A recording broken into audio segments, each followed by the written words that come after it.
이 시간 하나님께서 주시는 말씀은 시편 50편 22절에서 23절까지의 말씀입니다. 구약 성경 837쪽입니다. 하나님을 잊어버린 너희여 이제 이를 생각하라. 그렇지 아니하면 내가 너희를 찢으리니 건질 자 없으리라. 감사로 제사를 드리는 자가 나를 영화롭게 하나니 그의 행위를 옳게 하는 자에게 내가 하나님의 구원을 보이리라. 아멘.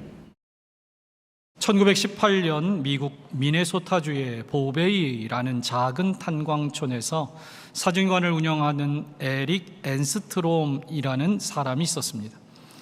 어느 날 자신의 사진관에 한 노인이 찾아왔는데 백발이 성성하고 세상사에 몹시 지쳐 보이는 이 노인은 야위고 남루한 옷을 입고서 보잘것없는 신발 털개를 팔러 찾아왔습니다. 신발 털개를 팔러 온 그 노인은 사진관에 들어와 잠깐 쉬고 가도 되겠느냐고 말하고선 몹시 시장했던지 테이블 앞에 앉아 자신이 준비해온 빵 한 덩어리와 스프를 테이블 위에 꺼내놓고는 식사를 하기 위해 두 손을 모으고 감사의 기도를 드렸습니다.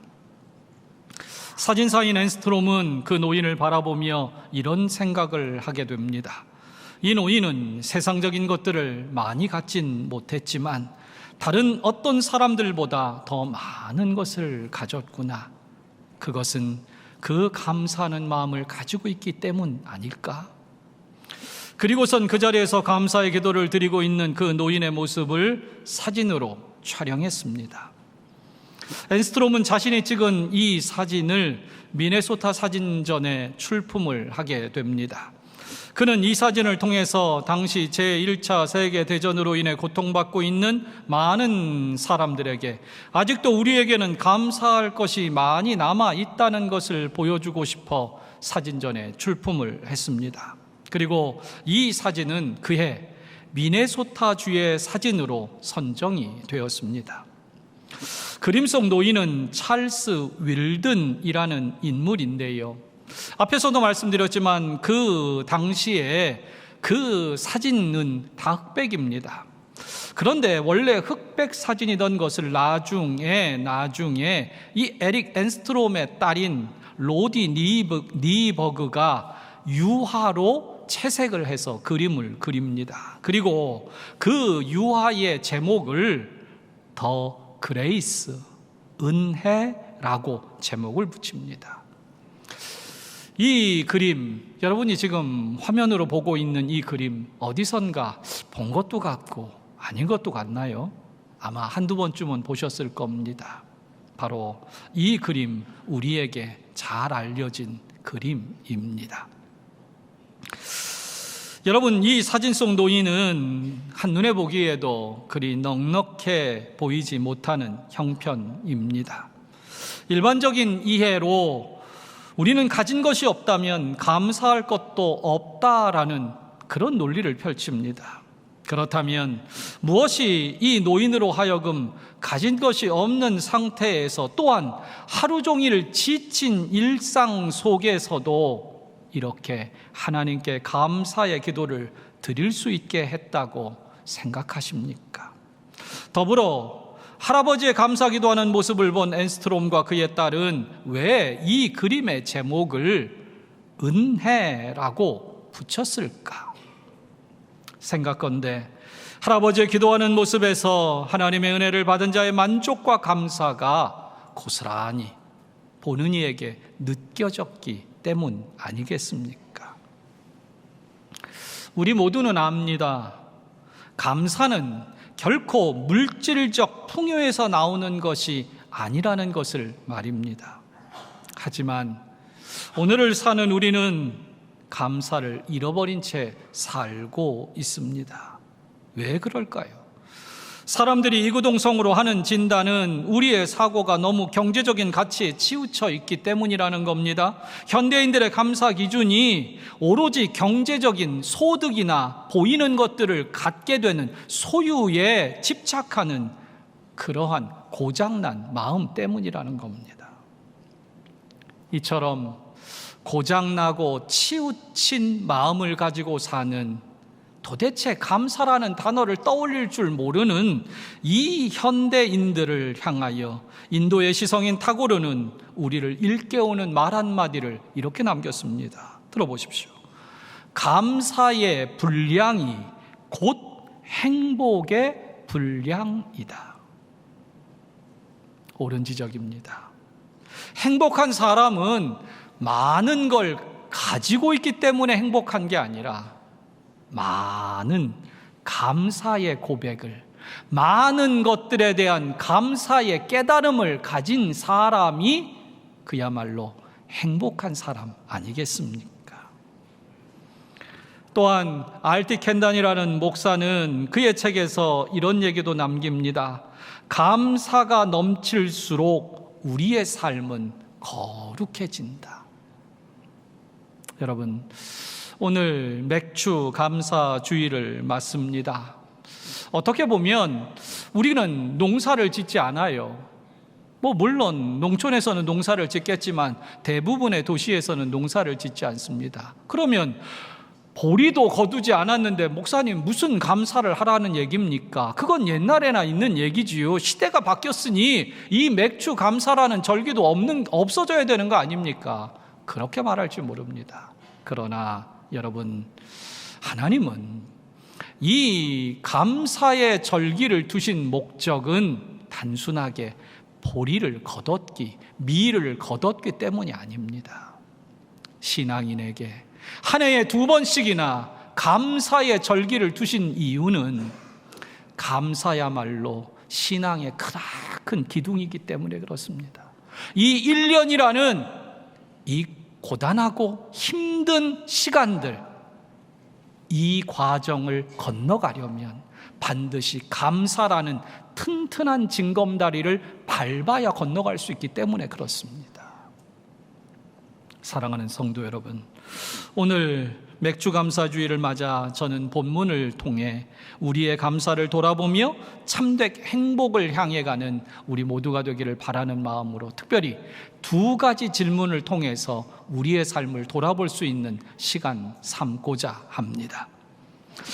먼저는 나는 하나님을 잊어버린 사람은 아닌가 질문하며 스스로를 돌아보시기 바랍니다. 나는 하나님을 잊어버린 사람은 아닌가?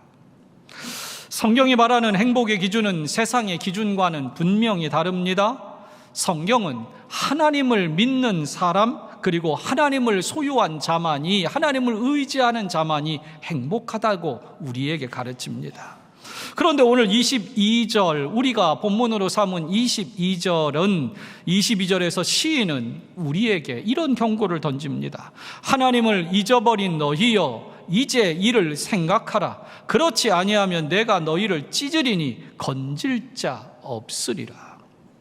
오늘 이 말씀은 좀 무서운 말씀처럼 그렇게 들립니다. 하지만 이 말씀의 의미는 하나님을 떠나 악을 행하는 자들, 곧 하나님을 잊어버린 채 살고 있는 자들이 하나님께 돌아오도록 하나님이 아주 매섭게, 맵게 경고하고 있는 겁니다. 하나님은 내치겠다는 것이 아니라 돌이키라는 그런 매운 가르침을 이 시인을 통해 우리 가운데 주는 겁니다. 하나님을 잊어버린 너희여, 이제 이를 생각하라. 여기서 이것을 생각하라고 말합니다. 그렇다면 이 이를이라는 말은 오늘 본문의 앞의 내용을 지칭한다고 우리는 본문의 맥락에서 해석해 볼 수 있습니다. 읽지는 않았지만 앞선 16절 이하부터 오늘 읽은 본문까지가 쭉 사실은 연결이 됩니다. 그 16절 이하에서 하나님께서는 악인들이라고 규정을 하면서 그들의 삶을 낱낱이 하나님께서 까발립니다.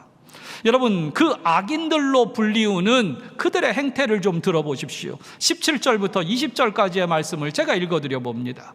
내가 교훈을 미워하고 내 말을 내 뒤로 던지며 도둑을 본즉 그와 연합하고 간음하는 자들과 동료가 되며 내 입을 악에게 내어주고 내 혀로 거짓을 꾸미며 앉아서 내 형제를 공박하며 내 어머니의 아들을 비방하는도다.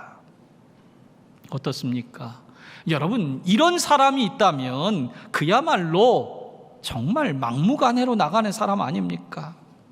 그런데 이렇게 살아가는 악인들을 향하여 하나님께서 그들의 그 악행을 저지르고 있는 동안에 어떤 태도를 취하셨냐? 21절에 하나님께서는 그들이 그런 일을 행하여도 잠잠하셨습니다. 그 이유는 다른 것 아닙니다. 그들이 돌아오기를 바라며 하나님은 이미 그들에게 하나님의 약속의 말씀도 하나님의 축복의 얘기들도 다 전해주셨기 때문에 그들을 기다립니다. 그런데 그렇게 잠잠히 기다리고 있으니까 오히려 그들은 하나님이 마치 자기들을 인정해 주신 것으로 착각까지 하고 말았다는 겁니다.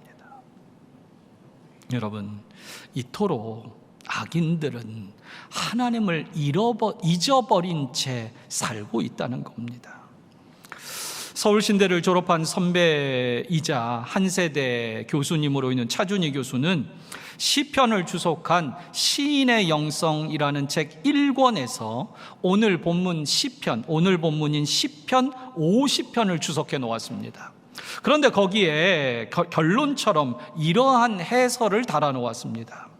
이 시에서 하나님은 종교적 형식주의자들을 책망하신다. 이런 삶은 종교와 일상이 이혼한 상태라고 할 수 있다. 말과 삶이 다른 사람이 있다면 그의 말을 지우고 삶을 주목해야 한다. 그리고 한마디로 그는 차준희 교수는 이 시편 50편을 한마디로 정리해 제목을 이렇게 붙여놨습니다. 암과 삶이 다르면 악인이다. 얼마나 이 명제가, 이 선언이 너무도 적나라해서 정말 부끄럽기 그지없습니다. 여러분, 악인은 암과 삶이, 아는 것과 사는 것이 다르면 그 사람이 악인이라는 겁니다. 바로 오늘 이 규정이, 이 명제가 우리에게도, 이 시인에게도 적용이 됩니다. 그렇다면 이 차준희 교수가 규정한 대로 악인은 아는 것과 사는 게 다른 겁니다. 그렇다면 오늘 본문에서 하나님을 잊고 사는 사람들이 누구인지 우리는 생각해 봐야 합니다. 그들은 예수 믿지 않는 사람들, 교회에 다니지 않는 사람들을 말하는 겁니까? 그렇지 않습니다. 이미 앞에서 제가 언급한 대로 하나님을 잃어버린 자나 사실은 감사로 제사를 드리는 자 둘 다 사실은 다 하나님의 백성이고 하나님을 믿는 자입니다. 그런데 어느 한 부류는 하나님을 잊어버린 자고 어느 한 부류는 하나님을 감사하며 예배하는 자라는 겁니다. 여러분, 그런데 하나님께서는 그들 중에, 그러한 하나님의 백성 중에 하나님을 잊어버린 자가 분명히 있다. 그들은 악인이다 라고 규정하며 경고하고 책망하시는 겁니다. 즉 무슨 얘기입니까?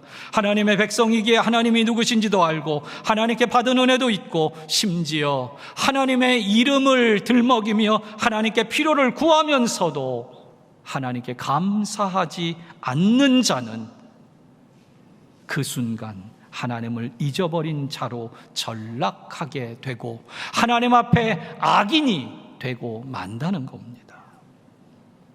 그렇다면 여러분, 오늘 신앙생활을 하는 우리는 어떻습니까? 하나님을 예배한다고 하는 우리가 이 예배 현장에서는 그럴싸한데 때로 하나님에 대한 익숙한 찬양, 하나님에 대한 익숙한 기도, 그리고 예배의 모든 흐름이나 이런 것들도 너무도 잘 알고 있지만 그 마음에 온전한 하나님을 향한 감사의 고백은 터져나오지 않는 그런 모습 아닙니까? 그렇게 하나님의 은혜와 상관없이 하나님을 잊은 채 살고 있지는 않습니까? 때로는 그렇게는 심각한 정도는 아닐지라도 때로는 환난과 고난이 닥치면 하나님의 은혜를 잊은 듯 살아가지는 않습니까? 그렇게 하나님을 잊어버리고 하나님을 떠나 악을 행하며 살 때 하나님은 오늘 말씀 시인을 통해 우리에게 경고하고 책망합니다. 하나님을 잊어버린 너희를 내가 찢을 수밖에 없다고 말입니다. 이것은 하나님의 안타까운 기다림입니다. 잠잠히 참아 기다리셨던 하나님, 그 악행을 할 때도 기다리셨던 하나님은 다시 책망을 매섭게 해서라도 돌이키기를 그렇게 바라시는 겁니다. 성도 여러분, 지난 주일 설교 끄트머리에도 말씀드렸지만 우리는 기억하는 것만 감사할 수 있습니다. 즉 감사하는 것만 내가 기억하는 은혜라는 겁니다. 여러분, 하나님을 잊어버리면 우리는 내가 잘나서 한 줄 알게 되고 내가 잘해서 된 줄로 우리는 착각하고 마는 게 바로 우리들입니다. 인간의 본성이 그래요. 내가 잘나고 내가 잘해서 된 거라고 그렇게 우리는 착각합니다. 그러므로 이 아침 하나님을 잊지 마십시오. 또한 하나님께 받은 은혜도 잊지 마십시오. 그렇게 다시금 나를 살피고 돌아보는 지혜로운 성도님들 되시길 바랍니다. 이제 두 번째로 드리는 질문은 나는 하나님께 감사로 예배하는 자인가? 우리는 스스로 돌아봐야 합니다. 감사는 하나님의 존재를 인정하는 겁니다. 우리가 하나님의 은혜를 받지 않고 살 수 있는 순간은 사실 단 한 순간도 없습니다. 우리는 매일 매 순간 하나님의 도우심과 은혜 속에 살아갑니다. 그럼에도 우리는 하나님의 은혜를 잊고 살 때가 참으로 많습니다. 모든 게 당연하고 마땅한 것인 양 하나님께 감사하지도 않습니다. 그런데 오늘 본문 23절에서 하나님은 이렇게 말씀합니다. 감사로 제사를 드리는 자가 나를 영화롭게 하나니. 즉 감사로 예배하는 자, 그 사람을 통해 하나님이 영광 받으신다는 겁니다. 여기서 저는 하나님께 영광을 돌리는 삶과 관련된 아주 유명한 성경 말씀을 하나 오늘 이 말씀과 연결시켜 보려고 합니다. 고린도전서 10장 31절 말씀입니다. 너희는 먹든지 마시든지 무엇을 하든지 다 하나님의 영광을 위하여 하라. 여러분, 너무도 잘 아는 말씀입니다. 그런데 사도 바울이 이 말씀을 하게 된 배경이 있습니다. 예를 들면 이렇습니다. 그리스도인이 누군가의 집에 초청되어 갔을 때 그 주인이 음식을 내어왔는데 그 주인이 내어오면서 말을 합니다. 이 음식은 제사를 드린 제물로 만든 음식입니다 라고 그렇게 이 초대받은 사람에게 말했다는 겁니다. 그 말을 한 것은 그 시대에 그 말을 했다는 것은 그 집 주인이 당신이 믿는 하나님, 당신이 그리스도인이라는 걸 내가 알기 때문에 내가 당신에게 이 말을 해주는 겁니다 라는 겁니다. 그렇다면 사실은 신앙으로 신앙의 양심을 가지고 믿음을 가지고 있는 네가 볼 때 그 음식을 그 제물로 바쳐졌다가 시장에 물건으로 나와서 그 물건을 재료를 사서 만든 음식이기에 사실 담대한 믿음을 가지고 있는 그리스도인에게는 사실은 그게 문제가 되지 않아요. 상관할 게 아니에요. 그러나 집주인이 너에게 그런 말을 했다면 너는 그 집주인의 연약한 믿음을, 그 신앙을 배려해 줄 알아야 된다. 그것이 사도 바울의 말하는 그 부분입니다. 하지만 바울은 덧붙여 말하기를 사실 이방신에게 제사를 드리고 시장에 나와 팔리는 식재료로 만들어진 음식을 신앙인이 하나님께 감사기도 하고 먹으면 아무 문제도 사실은 되지 않는다. 왜냐하면 하나님께서 그 음식을 통해 나를 건강하게 하실 것을 믿고 감사기도를 드렸고 또한 하나님께서 그 음식을 축복하셨음을 믿기에 그 식재료가 유통되는 과정에 대해서는 느낌상으로는 꺼림직할지라도 그 재료에 만든 음식에 귀신이 붙어 있거나 해를 주지는 못할 것이기 때문이라 라는 것이 사도 바울의 그 고린도서 10장의 논리입니다. 그런 논리를 쫙 설명하고 나서 사도 바울은 뭐라고 말하냐? 그 유명한 31절, 너희가 먹든지 마시든지 무엇을 하든지 다 하나님의 영광을 위하여 하라라는 겁니다. 제가 오늘은 현대 번역인 메시지 성경으로 이 구절을 다시 한번 읽어드려 봅니다. 결국 여러분이 음식을 먹는 것은 하나님의 영광을 위한 것이지 사람들을 기쁘게 하기 위해 먹는 것이 아니기 때문입니다. 무슨 일을 하든지 그렇게 하십시오. 마음을 다하여 자유롭게 하나님의 영광을 위해 하십시오. 여러분, 오늘도 성경은, 신앙은, 하나님은 하지 마라, 먹지 마라, 그만둬라, 멈춰라, 그렇게 우리를 금욕으로 몰아가지 않습니다. 너희가 먹든지 마시든지 무엇을 하든지 하나님의 영광을 목적하고 하면 된다. 그러면 너희는 오늘 살아가는 너희의 모든 삶 가운데 자유롭게 모든 걸 행해라. 그런데 그 자유 속에 한 가지만 기억해라. 마음을 다하여 하나님의 영광을 목적하는 것, 그거 하나만. 그렇다면 여러분, 오늘 감사로 예배하는 감사로 제사를 드리는 자가 영화롭게 한다는 겁니다. 그러면 저는 오늘 우리의 감사와 하나님의 영광을 연결지어 봅니다. 지금 사도 바울이 말하는 신학적 의도는 하나님의 영광을 위해 사는 인생의 큰 목적, 궁극의 목적을 가지고 알고 사는 그리스도인은 먹는 것이나 마시는 모든 것을 통해서 하나님께 영광을 돌릴 수 있다라는 겁니다. 여러분, 먹는 거가 하나님께 영광을 돌릴 수도 있고요, 마시는 것도 때로는 우리가 여러 곳에서 어떤 일들을 행하든지 그 모든 것을 통해서 하나님은 영광 받으신다는 거예요. 여러분, 이걸 잊지 말아야 됩니다. 우리의 삶은 하나님이 너무도 기뻐하세요. 그런데 이 모든 것에는 하나님께 감사하는 마음이 거기에 있어야 한다는 겁니다. 여러분, 이것 하나 기억하십시오. 우리는 그냥 사는 존재가 아닙니다. 우리는 무엇을 하든지 하나님의 영광을 위해 살아가는 하나님의 백성이라는 거, 그런 신분이라는 거, 이거 잊으면 안 됩니다. 그러므로 먹는 것에서부터 어떤 큰 일이 되었든 모든 일까지 다 하나님의 영광을 위한다라는 그 대전제를 잊지 말아야 합니다.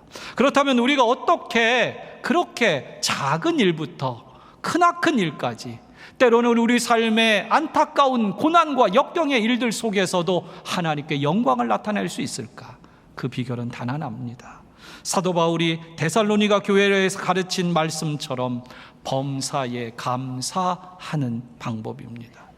여러분, 우리는 먹을 때도 비록 내게 작은 것이 내 앞에 놓여져 있어도 그것 하나만으로도 감사하면 하나님은 우리의 그 기도에 영광을 받으시겠다는 겁니다. 때로 우리 삶에 고통스럽고 불행해 보이는 사건이 벌어져서 사람들이 걱정스럽게 쳐다볼 때 우리는 이렇게 말해야 합니다. 이것까지도 감사합니다. 하나님께서 이후에 이루실 하나님의 은혜와 섭리가 있음을 저는 믿습니다. 그러니 감사할 뿐입니다. 그렇게 말하는 겁니다. 만일 우리가 그렇게 말한다면 사람들은 처음에는 정신없는 사람이라고 그렇게 말할지 모릅니다. 그러나 그들이 뒤돌아서서 생각할 겁니다. 아니, 어떻게 저런 상황 속에서도 감사할 수 있지? 도대체 하나님이라는 분이 어떤 분이길래 저 어려운 환경 속에서도 감사한다고, 저 고통과 불행 속에서도 감사하겠다고 그렇게 말을 하지? 라며 하나님을 높이지 않겠습니까?